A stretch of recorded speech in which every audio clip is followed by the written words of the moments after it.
Então, hoje eu vou falar um pouquinho sobre a biologia reprodutiva de Mimagoniates lateralis na bacia do rio Itanhaém.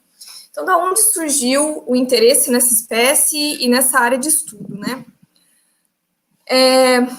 Esse estudo foi publicado recentemente, agora em 2020, nessa revista, e ele fez parte, esse estudo, da minha dissertação de mestrado, que eu analisei 8 espécies, as 8 espécies mais abundantes encontradas no trabalho do professor Fábio Ferreira, na bacia do rio Itanhaém, que antes de eu começar o mestrado, ele analisou a estrutura da ictiofauna da comunidade e avaliou também o gradiente longitudinal, da bacia do rio Itanhaém com relação à comunidade de peixes, né? Então, a partir das espécies mais abundantes coletadas no trabalho do professor Fábio Ferreira, eu desenvolvi o meu mestrado com biologia reprodutiva dessas 8 espécies mais abundantes, dentre elas o Mimagoniates lateralis. Então, esse trabalho ele tem coautoria do professor Fábio, que ele é professor docente da Unifesp, em Santos, e da professora Úrsula Souza, também docente da Unisanta, em Santos também. Bom, então falando um pouquinho sobre o Mimagoniates, ele é uma espécie da família Carassidae, muito conhecida por todos, provavelmente. São os lambaris e tetras. Eles estão distribuídos na região neotropical, que pega desde a América do Sul, América Central e uma parte da América do Norte. E eles são conhecidos, né, por serem peixes de escamas, né? Eles habitam grandes rios, desde grandes rios a rios menores, rios de cabeceira, e eles têm bastante interesse na pesca comercial e de subsistência. Então, o lambari do rabo amarelo, o lambari do rabo vermelho, provavelmente vocês devem conhecer. E também tem bastante espécies diminutas, já que eles atingem até 15 centímetros de comprimento padrão, então são espécies de pequeno porte, e muitas delas têm um colorido bem vívido, e também elas são de interesse da aquariofilia. Então, algumas dessas espécies, né, eu selecionei algumas espécies da família Carassidae, né, como vocês podem ver, muitas delas conhecidas, né, no aquarismo, e Fesobre, com o Mimagoniates mesmo. Bom, e dentre a família Carassidae, mais especificamente na subfamília Stevardini, existem algumas espécies que que fazem a fertilização interna, ou seja, a inseminação. E dentre essa subfamília Stevardini está os Glândulocaudini, que é a tribo Glândulocaudini. Então, aqui eu coloquei uma imagem dos 3 gêneros dessa tribo, que é o Lophiobricon, o Glândulocauda e o Mimagoniates. Ao todo, tem o Lophiobricon, uma espécie de Lophiobricon e uma não descrita ainda, 2 espécies de Glândulocauda e 7 espécies de Mimagoniates, perdão. E qual que é a característica principal desse grupo de peixes? É a presença do órgão caudal, que é esse detalhe aqui na figura na direita, que é uma associação de escamas e raios modificados, juntamente com o tecido glandular associado de células club, que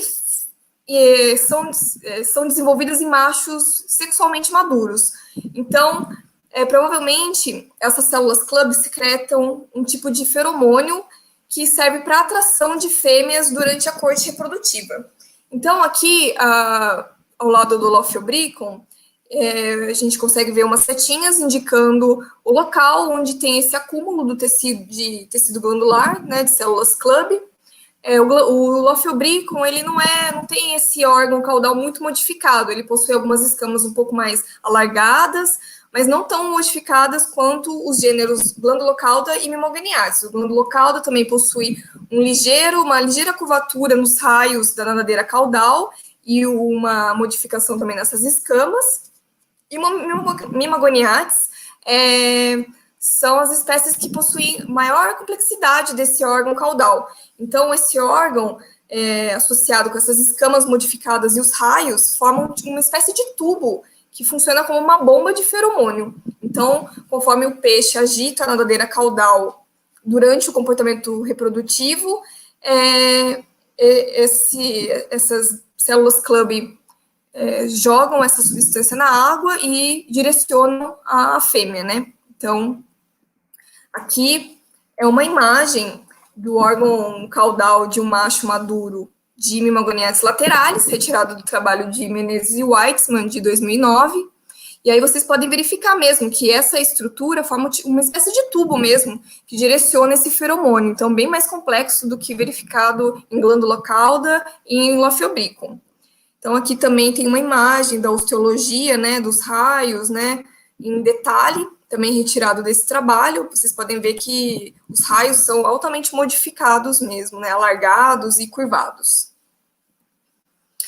A outra especialização também vista nessa tribo é o tipo de espermatozoide também, que eles possuem espermatozoide com a cabeça mais afilada, diferentemente dos espermatozoides encontrados das espécies que possuem fertilização externa, que são chamados aquaspermes, que têm essa cabeça mais redondada, né, esférica. Então, eles possuem essa cabeça mais afilada e, além disso, eles fazem o empacotamento desses espermatozoides, ou seja, são as chamadas espermatozeugmas. Então, aqui tem uns cortes histológicos de testículos de machos maduros, de algumas espécies de Stevardini inseminadoras. Então, as setas indicam essas espermatozeugmas, que são esse empacotamento de espermatozoides, todos voltados para o mesmo lado. Então, eles possuem esse formato fusiforme, né, afilado, que, como eles não possuem o gonopódio, que é o órgão copulador, então, provavelmente, essas espermatozeugmas têm um importante papel na inseminação. Então, quando há aproximação do macho e da fêmea durante a corte reprodutiva, esses espermatozeugmas são liberados e, provavelmente, por eles estarem dispostos numa mesma orientação, os espermatozoides nadam em direção ao poro urogenital da fêmea, né, e conseguem se alocar no interior dos ovários de fêmeas também. Então, aqui são alguns cortes histológicos de ovários de fêmeas maduras e em desenvolvimento, então também não necessariamente elas estão maduras, então tem essa separação temporal durante a reprodução desse grupo. Então, outra informação importante também, que é válido falar, é que a fecundação não ocorre dentro do ovário da fêmea. Não é igual ocorre com os pecilide, né, os guaruzinhos, que a fêmea carrega o embrião e o embrião se desenvolve dentro do corpo da fêmea. Aqui não. Há uma associação dos espermatozoides nas paredes dos ovários, mas eles não são fecundados. E o momento certo da fecundação ainda não é sabido, né? Não se sabe ao certo. Mas provavelmente ocorre antes da liberação do ovócito na água, né?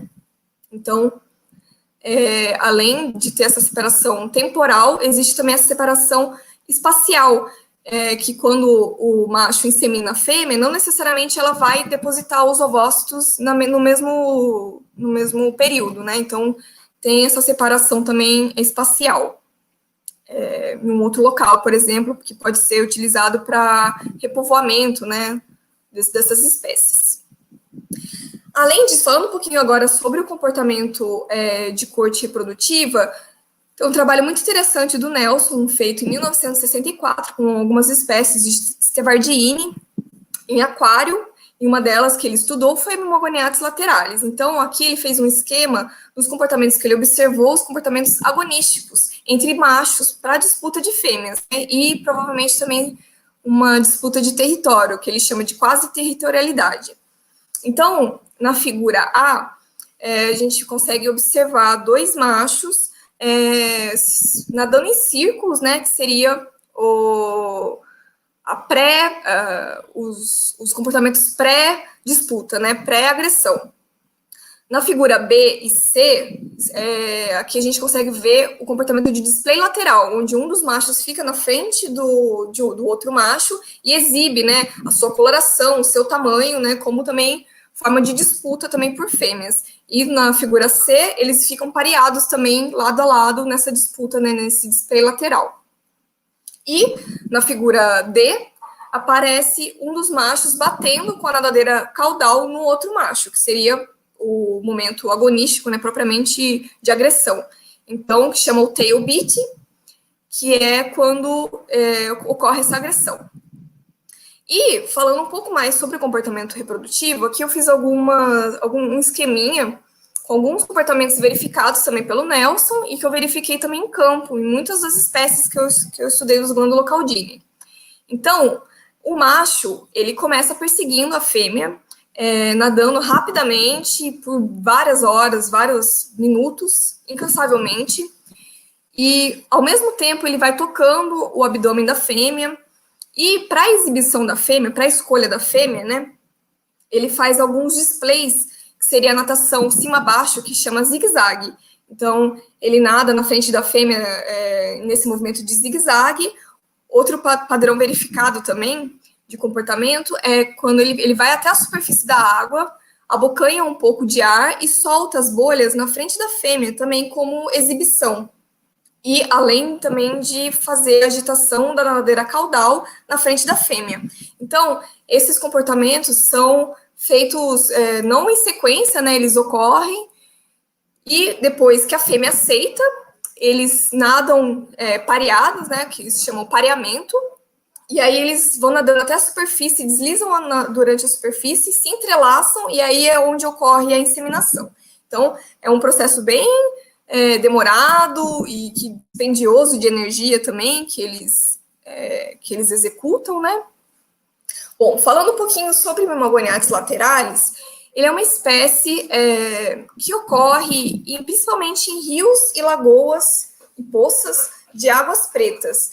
São águas com pH bem ácido, oxigenação tendendo a zero, com bastante matéria orgânica depositada no substrato. E aí isso favorece a decomposição e com que as águas fiquem ácidas, né, e com quase o oxigênio zero.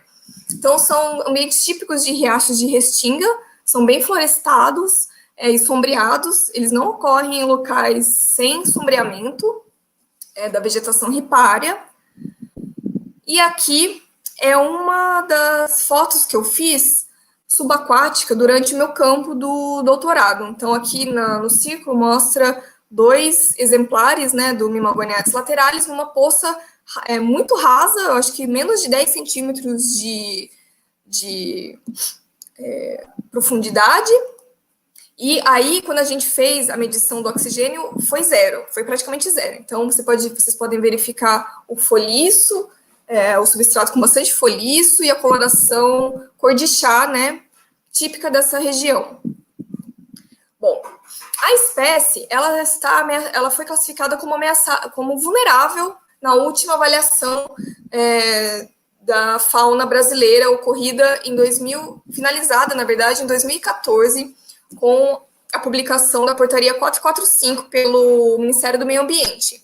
Então, ela está presente, né, no livro vermelho, publicado em 2018, também na edição do volume de peixes, e ela foi também classificada como ameaçada de extinção na lista anterior nacional do ICMBio, que foi realizada em 2004 e publicada no livro vermelho em 2008.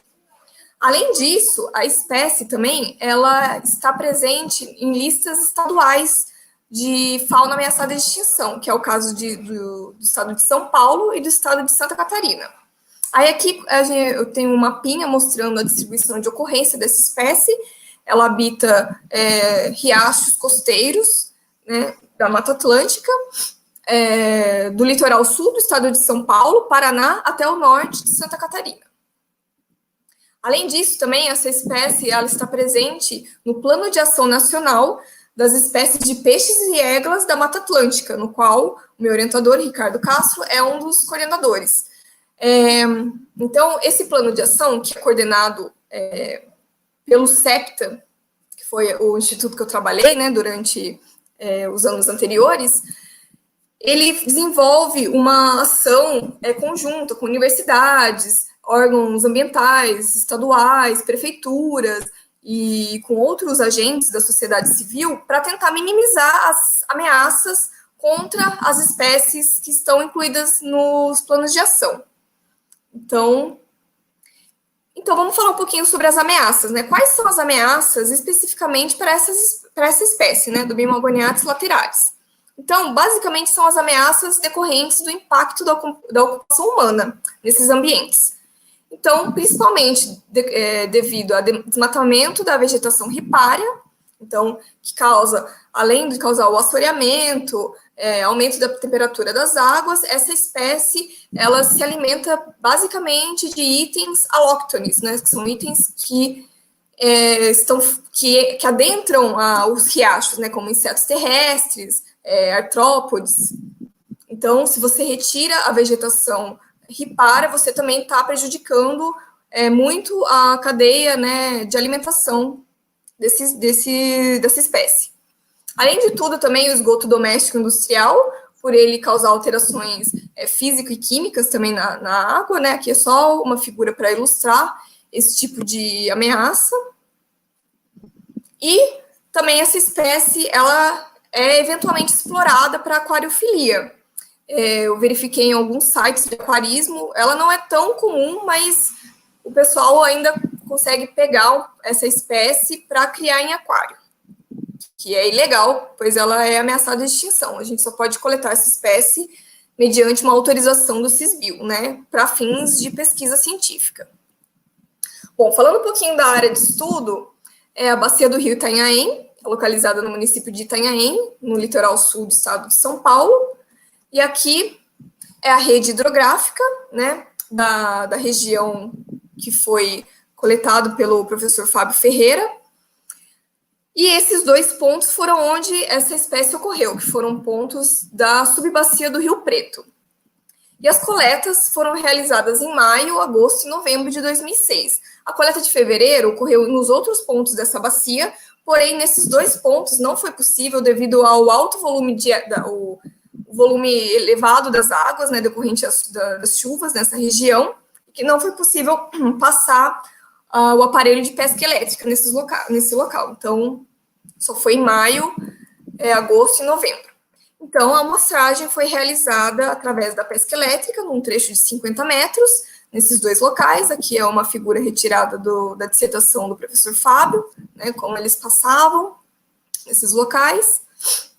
E, após a espécie ser coletada, anestesiada e fixada em formol, ela foi transferida até o laboratório da Unesp de Rio Claro, e lá foram tomadas as medidas do comprimento padrão em milímetros, que é a medida desde o focinho até a base da nadadeira caudal. Além disso, também a gente pesou os peixes e pesamos as gônadas das fêmeas. E qual que foi o objetivo do trabalho? A gente quis avaliar a reprodução dessa espécie nesse período, nesse local. Então, para a gente fazer esse tipo de avaliação, a gente usa índices indiretos, né? Parâmetros reprodutivos indiretos. Então, a gente avaliou os estágios de maturidade gonadal, que é o EM, que é uma análise macroscópica das gônadas, através da dissecção, a gente analisa observando essas gônadas numa lupa. Então, existem 4 estágios. O estágio A, que é quando as gônadas estão imaturas, quando a gônada ela é muito fina, transparente e aderida à parede dorsal do corpo do peixe. Então, você não consegue diferenciar se é um macho ou uma fêmea, de tão fino que ela é. O próximo estágio, que é o estágio B, que é o estágio em desenvolvimento. No caso de fêmeas, a gente já consegue observar os ovócitos ainda transparentes e claros, que é a fase pré-vitelogênica, que são os ovócitos perinucleolares.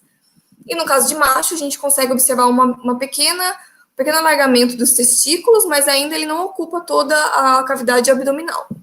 No estágio maduro, que é o estágio C, as gônadas dos ovários das fêmeas, eles estão ocupando praticamente toda a cavidade abdominal do peixe, e os ovócitos são bem visíveis, né, as bolinhas, né, essas bolinhas amarelas com bastante vitelo. Então, elas estão aptas a se reproduzirem. E no caso dos machos, também, os testículos ocupam grande parte da cavidade abdominal, e no caso do Mimogoniates, a gente consegue ver exatamente a porção onde são realizados esse empacotamento dos espermatozeugmas, que é a porção posterior do espermatozoide, que ela é bem diferenciada também, então a gente consegue ver que ele está no estágio maduro. E, por fim, é o estágio esgotado, que é o estágio D, quando ocorre a reprodução, né, quando há a liberação dos gametas, e as gônadas ficam mais flácidas e com flácidas, perdão, e com aparência sanguinolenta. Então, no caso das fêmeas, né, ficam bem mais flácidas, e no caso dos machos também. Então, além disso, a gente avaliou o grau de gordura acumulada, que é o GA. Então, a gente dividiu em 3 graus. O grau 1, que é o sem gordura, quando não tinha absolutamente nenhum tecido adiposo na cavidade abdominal. O grau 2, que é o com gordura.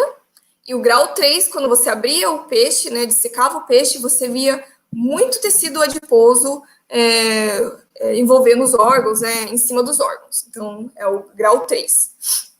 A gente também avaliou a relação gônado-somática, que é o RGS, que é uma relação do peso da gônada dividido pelo peso do peixe vezes 100. Então, isso daí mostra qual que é a porcentagem do peso da gônada no peso do peixe, né? Então, também é um indicativo de período reprodutivo, né? Quando os ovários, quando as gônadas vão se desenvolvendo, há um aumento, né, desse volume e do peso, então, consequentemente, vai aumentar a relação gônado-somática, né? A gente também avaliou a fecundidade absoluta das fêmeas maduras em desenvolvimento mais tardio. Então, a gente retirou os ovários das fêmeas, a gente colocou numa imersão de solução de Gilson, que é uma solução dissociativa, deixamos por um tempo nessa solução, e periodicamente a gente agitava esse frasquinho com essa solução e o ovário. E depois de sucessivas lavagens de álcool 70, a gente limpou a película, né, a camada que envolve os ovócitos, né, dos ovários, e fez a contagem total dos ovócitos sob lupa, e também a gente mediu o diâmetro desses ovócitos através dessa ocular micrométrica, né, milimétrica, perdão. Então, no caso, a gente fez a contagem total, pois eram indivíduos pequenos, com uma fecundidade pequena também, então a gente conseguiu contar todos os ovócitos vitelogênicos. Em peixes maiores, que possuem a fecundidade maior também, é quase impossível você contar essa grande massa de ovócitos, então, geralmente, o estudo de fecundidade é feito através de subamostragem, né, mas que não foi o caso nesse estudo. A gente também avaliou a desova através do gráfico de frequência percentual dos ovócitos pelo diâmetro. Então, aqui eu retirei essa figurinha do livro da Vazoller, que foi uma pesquisadora que estudou reprodução em peixes teleóstei. Então, o que acontece? Existem 2 tipos de desova, a desova total e a desova parcelada. A desova total, os ovócitos perinucleolares, que são esses pré-vitelogênicos, eles ocorrem em grande quantidade nos ovócitos, nos ovários de fêmeas, né? A partir do começo do desenvolvimento gonadal. Conforme a fêmea vai se desenvolvendo, vai maturando, esses ovócitos, a partir desse lote estoque, os ovócitos vão aumentando de tamanho, de diâmetro, através do acréscimo do vitelo, né? E a gente consegue observar nesse gráfico diversos lotes que serão eliminados durante o período reprodutivo. No caso da desova total, só possui um lote de ovócitos maduros que é eliminado nesse período reprodutivo. No caso da desova parcelada, existem vários lotes de ovócitos que vão maturando ao longo do tempo durante o período reprodutivo. Então, isso vai sendo uma coisa cíclica. Então, ao longo de toda a vida reprodutiva do peixe, ela vai se reciclando. No nosso caso, a gente não considerou o lote estoque. Por eles serem muito pequenos e muito numerosos, a gente não contou esses ovócitos mais transparentes que não tem vitelo. Então, essa é uma informação importante para a gente analisar o nosso gráfico mais para frente. Além disso, também a gente fez o cálculo do comprimento médio da primeira maturação gonadal, que é o L50. O que é isso?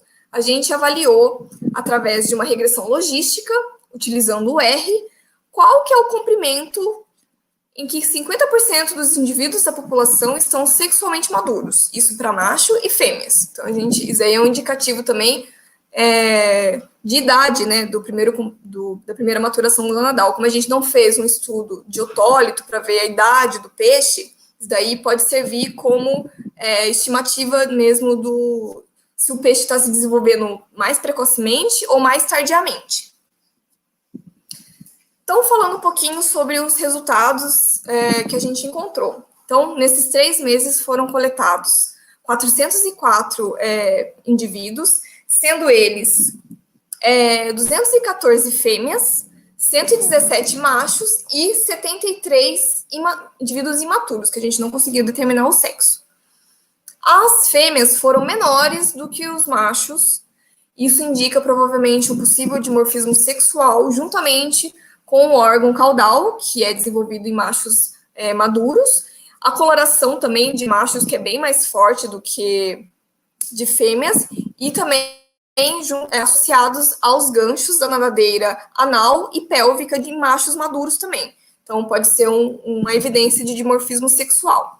A menor fêmea encontrada foi de 12,5 milímetros e o maior macho encontrado foi 47,5 milímetros. A gente realizou também o cálculo de proporção sexual. Então, foram encontradas 1,83 fêmeas por macho. Então, as fêmeas foram mais abundantes do que os machos. Analisando um pouco daqueles parâmetros reprodutivos, então, o EM, os estágios de maturidade gonadal. Então, aqui é um gráfico que mostra a porcentagem dos estágios de maturidade gonadal, e essa linha preta é a pluviosidade para a bacia durante esses meses coletados. Então, a gente pode observar uma maior quantidade de indivíduos maduros em novembro, que foi o mês mais chuvoso. Então, essa parte da barra cinza mais escuro significa que são indivíduos maduros, aptos para se reproduzirem. E, se a gente observar em maio, existe maior porcentagem de indivíduos imaturos em desenvolvimento, porém, foram encontrados ainda indivíduos maduros em maio, ainda que em menor proporção. Avaliando o RGS, também corrobora isso, que a reprodução ocorre durante todo o período amostrado, né, durante esses 3 meses, sendo que o menor valor de RGS foi encontrado em maio, de 3,9%, e os maiores valores foram encontrados em agosto e novembro, de 8,8% e 8,6%, que isso demonstra um pico na atividade reprodutiva durante esse mês, principalmente em novembro. Além disso, analisando o grau de gordura acumulada, a gente pode observar que em maio, as barras brancas significam com gordura. Então, em maio, com gordura, e o cinza, a branco é repleto de gordura e o cinza com gordura. Então, em maio, a gente observa maior percentagem de indivíduos com gordura.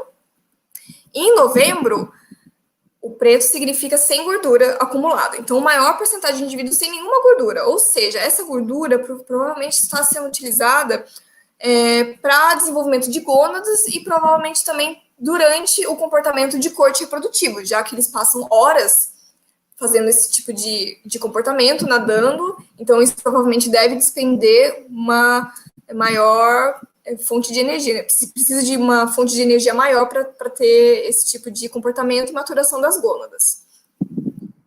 O L50 calculado, a gente calculou em machos e fêmeas, e a gente verificou que as fêmeas se desenvolvem mais precocemente que machos, ou seja, elas se maturam em 22,2 milímetros e os machos maturam em 23,4 milímetros. Então, a gente percebe esse tipo de diferença de maturação entre machos e fêmeas.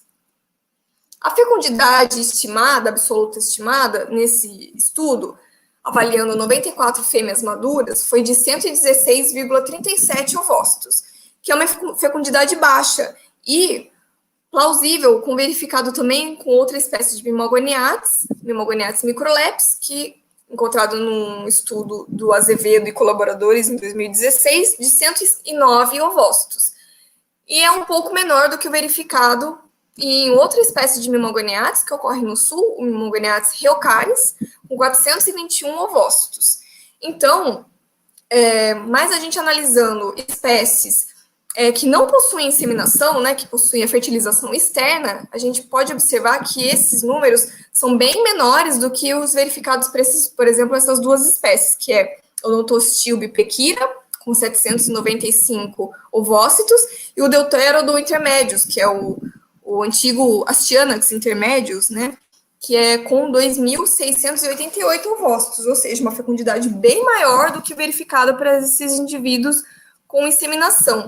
E um trabalho do Azevedo de 2000, ele verifica também esse padrão de espécies inseminadoras, e ele acredita que essa menor fecundidade observada dessas espécies está relacionada com a eficiência da inseminação. A desova que a gente conseguiu, que a gente analisou, a gente conseguiu observar duas modas, uma em 0,3 milímetros e a segunda em 0,6 milímetros, que correspondem a um lote de ovócitos não desenvolvido, essa de 0,3, e a de 0,6 milímetros a um ovócito que será eliminado na próxima, durante o período reprodutivo. Então, esse seria o lote de ovócito maduro. E, então, a desova foi classificada como parcelada. Lembrando que a gente não avaliou o lote estoque. Então, como conclusão, a gente avaliou que a espécie se reproduz durante todo o período amostrado, com um pico em novembro, que é o relacionado aos maiores proporções de indivíduos maduros coletados em novembro, indivíduos sem gordura acumulada, e que culmina também com o aumento nas taxas de pluviosidade da região. Então, provavelmente, as chuvas são um indício de maior atividade reprodutiva para essa espécie. As fêmeas elas se desenvolvem antes do que os machos, né? Que provavelmente está relacionado à ocupação, né? Tipo, a maior densidade, né? Dessa espécie, né? E a fecundidade baixa, foi encontrado que a fecundidade é baixa e a desova é parcelada, que provavelmente em decorrência da eficiência da inseminação. Então, essas informações, elas são informações importantes que podem auxiliar em futuras avaliações do estado de conservação dessas espécies e dos seus ambientes. Então, muitas vezes, esses dados, não existiam dados para essa espécie, dados reprodutivos dessa espécie. Então, durante o processo de avaliação das espécies de peixes, muitas vezes, quando não se sabia nada da espécie, eram extrapolados dados de espécies próximas, filogeneticamente próximas, para a gente poder ter uma noção de como que é a ecologia, a biologia, né, a dinâmica populacional dessa espécie. Então, provavelmente, essas informações, ainda que não completas, né, porque o estudo de biologia reprodutiva, ele requer que a coleta seja mensal, para você avaliar exatamente qual que é o pico, qual que é o início, o fim da atividade reprodutiva, mas que podem sim servir por um momento, né, para uma futura avaliação e também indicando que são necessários novos estudos também para a gente conseguir avaliar, fazer uma avaliação melhor, né, dessas espécies e dos ambientes, né. Bom, eu acho que é isso, gente. Muito obrigada pela atenção. Não sei se eu falei rápido também demais, mas muito obrigada.